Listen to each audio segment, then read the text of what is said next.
안녕하세요. 저는 강남 이담한방병원 나병조 선임진료원장입니다. 이 시간에 말씀드릴 내용은 목이물감의 원인과 그 치료법에 관한 내용입니다. 최근에는 스트레스가 많아서 그런지 몰라도 이렇게 목이물감을 호소하는 환자가 많이 늘어났습니다. 이 목이물감의 증상에 대해서 말씀드리면 목에 이렇게 무언가가 끼어 있는 듯한 느낌이 있는데 이렇게 뱉어도 해결되지 않고 이렇게 삼켜도 해결되지 않는 증상을 말하는데요. 이렇게 목이물감이 이렇게 심한 경우에는 어떤 경우에는 인후통이 있다든지 인후가 건조한다든지 그런 증상을 호소하는 환자분들이 있고요. 그 다음에 기침이 동반되는 경우도 있습니다. 근데 가래가 없이 이렇게 헛기침을 하는 경우도 있고요. 또 마른 기침을 하는 경우도 있고요. 이렇게 가래가 많이 만들어지면서 이렇게 가래를 배출을 하면서 기침을 하는 경우도 있고요. 또 목이물감이 심한 경우에는 어떤 환자는 이렇게 목부터 명치까지 꽉 막혀가지고 가슴도 답답해서 너무 힘들어서 죽을 것 같다고 호소하는 환자분들이 있습니다. 이처럼 목이물감의 증상은 이렇게 다양한데요. 이 목이물감에 대해서는 한의학에서는 그 용어로 매액기라는 용어를 쓰고 있습니다. 매액기라는 말은 그게 매아나무 매자에 시핵, 기운기라는 말이거든요. 쉽게 말씀드리면 그 매아나무 열매가 목에 걸려있는 느낌의 이물감을 말하는 것입니다.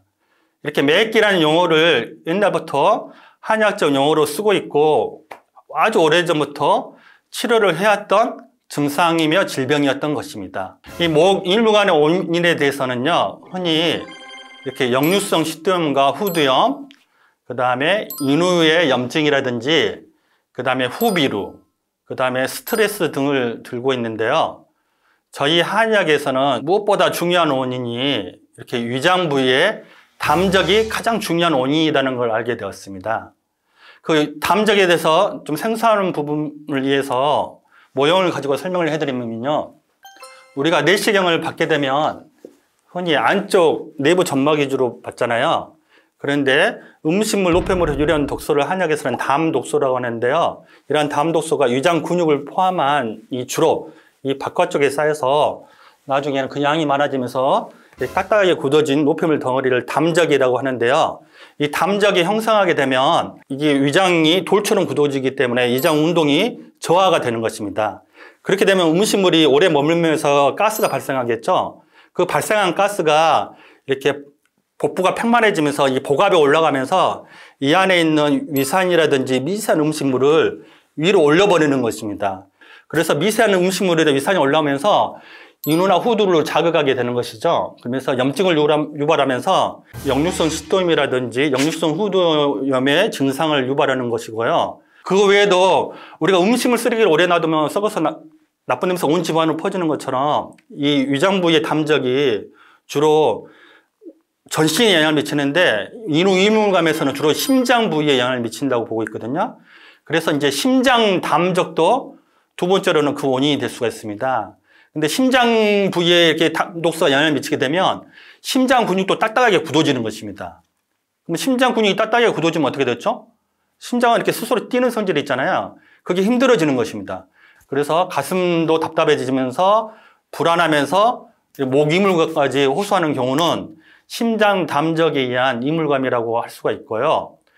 그 외에도 이제 스트레스가 인후의 이물감을 호소할 수 있는데요. 스트레스 같은 경우는 한의학에서는 주로 감기가 울결된다고 보고 있거든요. 특히 여자 환자 같은 경우 우리 스트레스를 받고 있었을 때 꾹 참고 있는 여자 환자분들 있잖아요.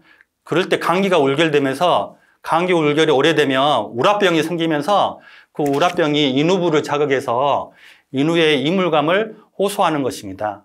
그 외에도 조금 전에 설명했던 것처럼 비염이라든지 후비루도 인후의 이물감을 호소할 수가 있는데요. 비염이라든지 후비루도 그 담적된 담독소가 비점막에 쌓이게 되면 비점막의 염증이 이렇게 많이 발생하게 되면서 비염이라든지 후비루가 발생되는 것이거든요. 그래서 가장 중요한 원인을 위장 부위의 담적이라고 하는 것입니다. 다음으로 인후 이물감의 치료법에 대해서 설명해 드리겠습니다. 조금 전에 말씀드린 것처럼 담적이 주된 원인이기 때문에 담적이 해결되지 않으면 이렇게 인후 이물감이 이렇게 깨끗하게 해결되지 않는 경우가 많습니다. 그래서 저는 무엇보다도 인후 이물감을 치료하기 위해서는 위장부의 담적을 치료하는 게 중요한데요. 저희 병원에서는 이런 담적을 치료하기 위해서는 이 담적을 이렇게 대소변초로 분해시키는 담적약 한약을 쓰는 것이고요. 그 외에도 침이라든지 담적을 이렇게 분해시키는 약침요법이라든지, 그다음 물리치료에는 대표적인 게 아로마 기계치료랑 소독 기계치료를 사용하는데요. 아로마 기계치료를 통해서는 이 담적 도수를 풀어헤치면서 위장 운동세포를 활성화시키고요. 소적 치료를 통해서는 초음파 치료인데요. 이 담적 도수가 있는 부위까지 초음파 자극이 전달돼서 이렇게 음파 진동을 일으켜서 이 위장부의 혈액순환을 촉진시켜서 담적 도수를 대소변초로 분해시키는 것입니다. 이렇게 위장에 있는 담적 도수를 제거하게 되면 이렇게 위장부에 홀가분하게 되겠죠. 그럼 위장의 운동성이 회복이 되겠죠. 그럼 음식물이 쑥쑥 내려갈 거 아닙니까? 소화도 잘 될 뿐만 아니라 음식물이 비어 있으니까 가스도 정체되지 않아서 이렇게 위로 역류될 이유가 없다는 것입니다. 그래서 역류성 식도염이나 후두염도 낫게 되는 것이고요. 그래서 근본적으로 담적을 치료하고 그 다음에 인후의 염증을 제거하는 한약물을 병행을 하기도 하고요. 한약에서는 인후에 진액을 공급하는 한약을 병행을 해서 인후 이물감을 깔끔하게 치료를 하는 것입니다. 그러면 위장에 있는 담적이 제거되면 음식물 속에서 좋은 영양소가 흡수가 될 뿐만 아니라 심장 부위에 있는 담적 도수도 제거가 되고 또 심장으로 깨끗한 혈액이 공급돼서 심장의 운동성이 회복되고 가슴이 답답한 그런 것도 회복이 돼서 이렇게 인후 이물감을 이렇게 편하게 이렇게 치료할 수가 있는 것입니다. 이런 원리로 인후 이물감을 기존에 알려져 있던 방법과는 다르게 이렇게 담적 치료를 통해서 말끔하게 완전하게 치료를 하게 되는 것입니다. 이상으로 인후 이물감의 원인과 그 치료법에 대해서 말씀드렸습니다. 감사합니다.